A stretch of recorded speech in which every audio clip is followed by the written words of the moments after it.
नमस्कार दोस्तों, शाम का समय है और मैं आया हूँ खेतों में। खेतों में एक नज़ारा मैं आपको दिखाता हूँ। ये जो आप देख रहे हैं ये सरसों का खेत है और सरसों के खेत में जो बीच बीच में आप ये पुतले से देख रहे हैं, ये पुतले क्यों लगाए जाते हैं और थोड़ा नज़दीक से देख लेते हैं। जी,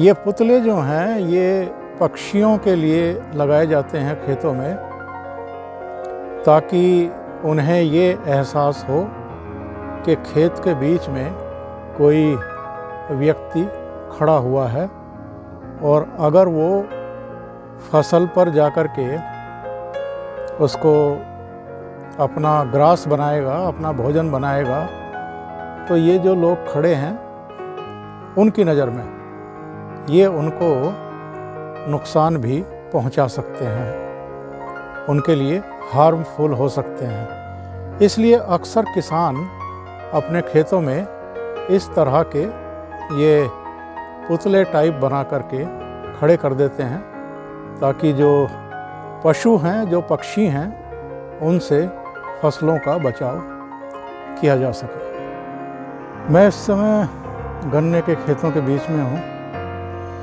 अभी गन्ने का सीज़न शुरू ही हुआ है एक तरीके से। चीनी मिल वगैरह वहाँ गन्ना जा रहा है और किसान जो है वो गन्ने की कटाई और छिलाई करता है, फिर पर्ची का इंतज़ार करना शुरू करता है। जैसे ही चीनी मिल से पर्ची आती है तो वो चीनी मिल पर गन्ना डालता है। और कई बार जब पर्ची में विलम्ब होता है तो ये देखिए कि किस तरीके से गन्ने को छील तो देता है, तैयार तो कर लेता है, काट तो देता है, पर उसके ढेर लगा करके उसे जो गन्ने की पराली होती है उसके नीचे दबा देता है, ताकि वो जो है धूप से बच सके। कई बार ये इसमें आप देखेंगे तो गन्ना दबा हुआ है, तो इसको दबा करके रखता है। जगह जगह ये जो आपको ढेरी दिखाई दे रही हैं ये गन्ना ही दबा हुआ है, जिसे आम तौर पर किसान पर्ची के इंतज़ार में काट करके, छील करके तैयार करता है और फिर दबा देता है। ये एक नाली राजबाहे से यहाँ तक पानी लाने के लिए।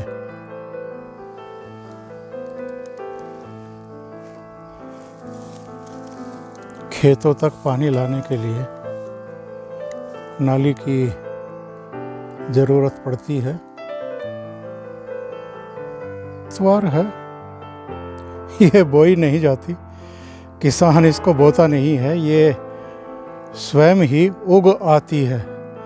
और अगर ये तो अभी चलो नाली के किनारे पर है, पर यही अगर खेतों के भीतर हो, फसलों के बीच में हो, तब ये फसलों को कई बार बर्बाद कर देती है, पनपने ही नहीं देती है।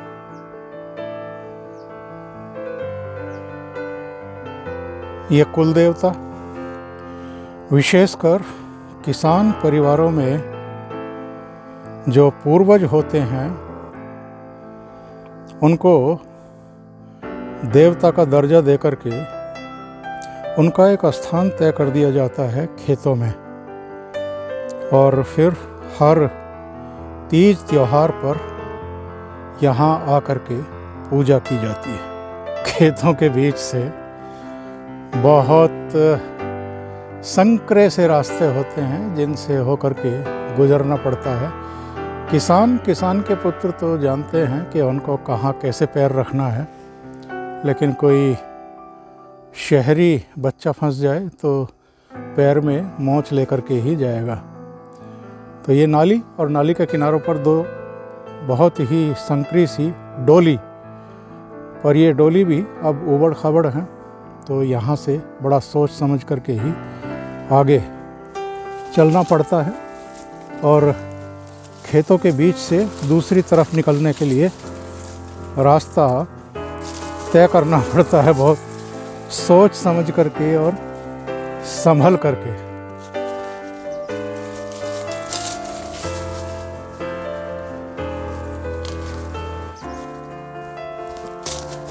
आप उस तरफ देख रहे होंगे, थोड़ी खाली जगह दिखाई दे रही है, लेकिन वहाँ तक पहुँचने के लिए भी आपको जद्दोजहद करनी पड़ती है। कई बार खेतों के बीच से रास्ते निकालने पड़ते हैं। यहाँ पर एक खुली जगह हमें अब दिखाई दे रही है और ये सब किसान परिवारों के लिए आसान है यहाँ काम करना, इन संकृषि डोलियों से गुजरना, पर हर एक के लिए नहीं, क्योंकि इन पर बीच बीच में पेड़ भी हैं और फसलें तो दोनों तरफ हैं ही। ये एक खेत है जिसकी सिंचाई हो रही है और ये जो पानी है ये आ रहा है राजबाहे से उस तरफ राइट हैंड पर, जहाँ ये पेड़ दिखाई दे रहा है इसके ठीक पीछे राजबाहा है, वहाँ भी अभी चलते हैं और राजबाहे में जो पानी आ रहा है उसको दिखाते हैं आपको। ये एक किसान है जो खेत में पानी दे रहा है, साथ में कुछ बगुले आपको दिखाई दे रहे हैं, वो अपने भोजन की तलाश में है। जैसे जैसे पानी आगे बढ़ता है खेत में कुछ कीट पतंगे निकलते हैं तो वो उनका भोजन बन जाते हैं। कि राजबाहे से पानी आ रहा है नाली के जरिए और ये जो राजबाहा है ये गंग नहर से निकला है और गंग नहर हरिद्वार में गंगा नदी से निकली है। गंग नहर भी यहाँ से ज़्यादा दूर नहीं है, लेकिन ये राजबाहे से पानी आ रहा है और पानी जो है ये नाली के जरिए आगे बढ़ता है और फिर खेतों की इसी से सिंचाई होती है।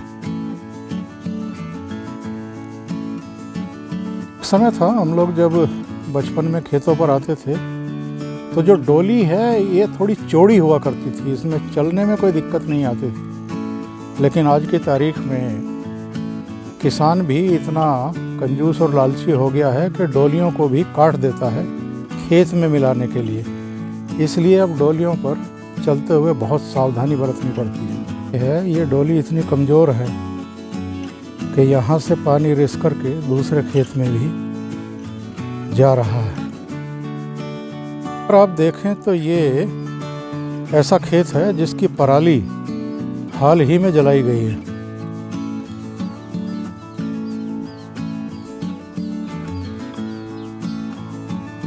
इस खेत में पराली जलाने के बाद पानी दिया जा चुका है। अब कुछ समय बाद जब ये तैयार होगा तब इसमें पछेती गेहूं की फसल बोई जाएगी।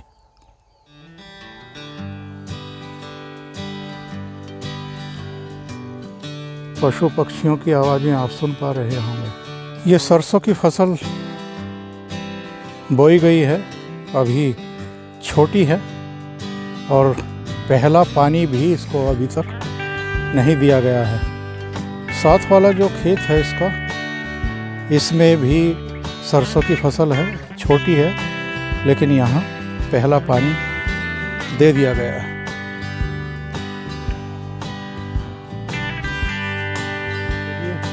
एक विहंगम दृश्य आपको दिखाते हैं अब यहाँ का राजबाहे पर पहुँचने से पहले।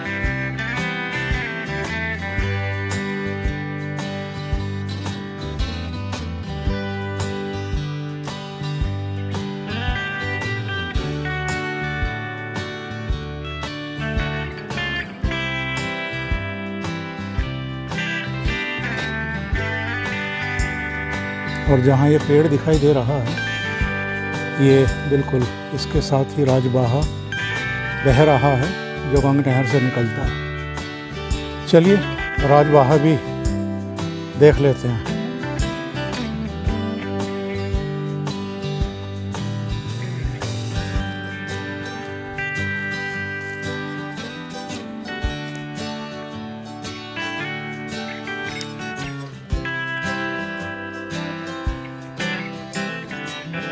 ये राजबाहा है जिसमें गंग नहर से पानी आ रहा है।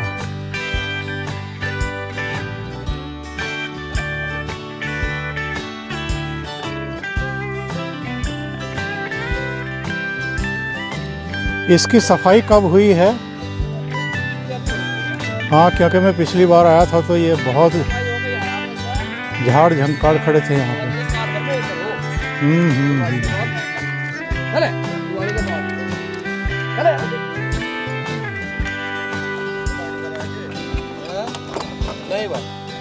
राम राम जी। ये नया लिया है क्या?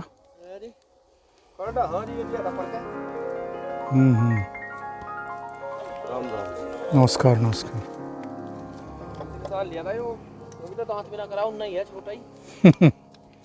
वही अभी नीचे उतर करके चलाना पड़ रहा है तो। अच्छा अच्छा।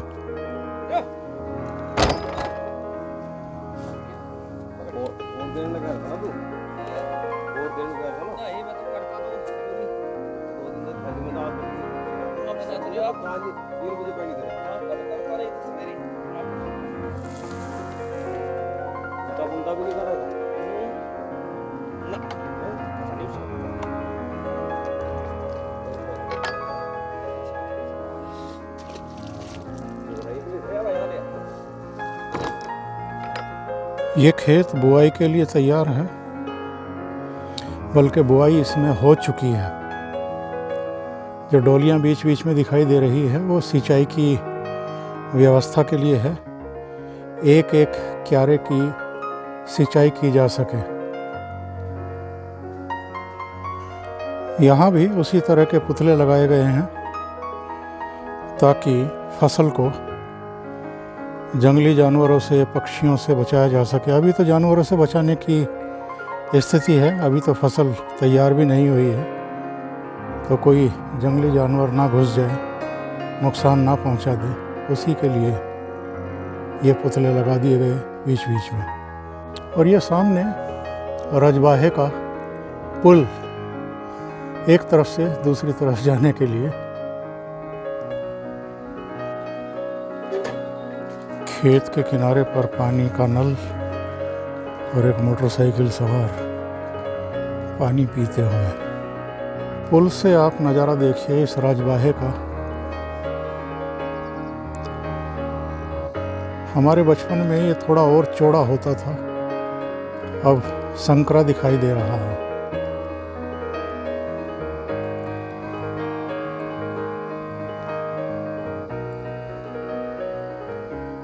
एक साइकिल सवार अपने खेतों से गांव की तरफ जाते हुए।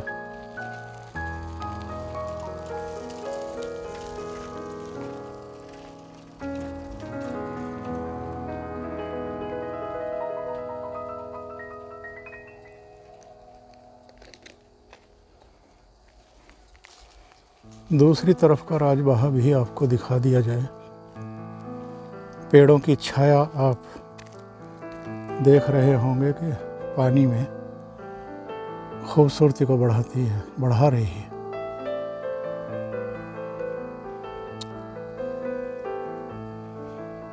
ये यहाँ अगर पशुओं को किसी को पानी पिलाना है, उनको नहलाना है, तो उसके लिए पटरी को थोड़ा ढालदार बना दिया गया है।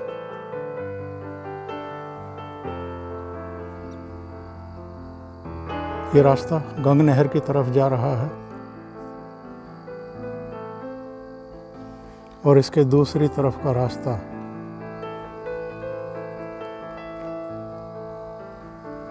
ये गांव की तरफ जा रहा है। एक संक्षिप्त टूर आपके लिए खेतों का।